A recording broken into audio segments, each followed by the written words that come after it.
Want me to knock? You should do it too! Exclamation mark. TLDR in the bottom. I am typing this on my phone and English isn't my first language, so sorry in advance. Back in high school I had a teacher that was a racist, bigoted piece of work. She previously called a friend of mine the N-word and got away with it, and this woman seemed to have total immunity.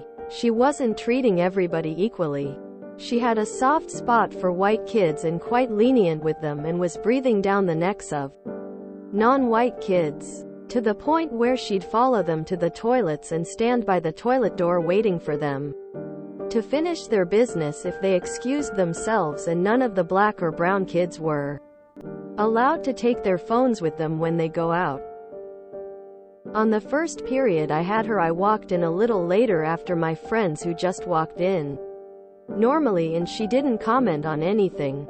When I came in, she kicked me out of the class and demanded that I knock on the door before I enter.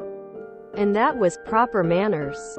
I was pissed. So I made it a habit to go out of her class and go back in and bang on the door and keep banging until she opens the door for me. Sometimes she'd come a little late and I'd look her dead in the eye and tell her, "You didn't knock before entering. That isn't proper manners." To which she will go out again, knock on the door and wait for me to key her in. TLDR. Racist teacher told me can't get into her class without knocking. So for the rest of my HS years I knocked really loudly and wait for her to open the door. Sometimes the roles get reversed and I tell her to not walk into the class without knocking. I'm surprised she complied by going back out and knocking. Most bullies believe the rules don't apply to them. What's good for the goose, I'd good for the gander. Lol. I'm just imagining times where you're like, "You didn't knock. Rude," and she does out of the class and knocks.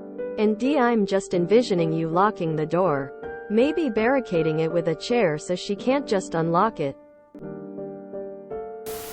You could get me and my mom on technicalities like this. Yuck. Sounds pretty phony to me. Whether there's a grain of truth somewhere upon which everything else was built is always a mystery. If you enjoyed this video, please check out our playlists full of similar content. Epic Aircast is like doom scrolling for your ears. Please like, share, and subscribe.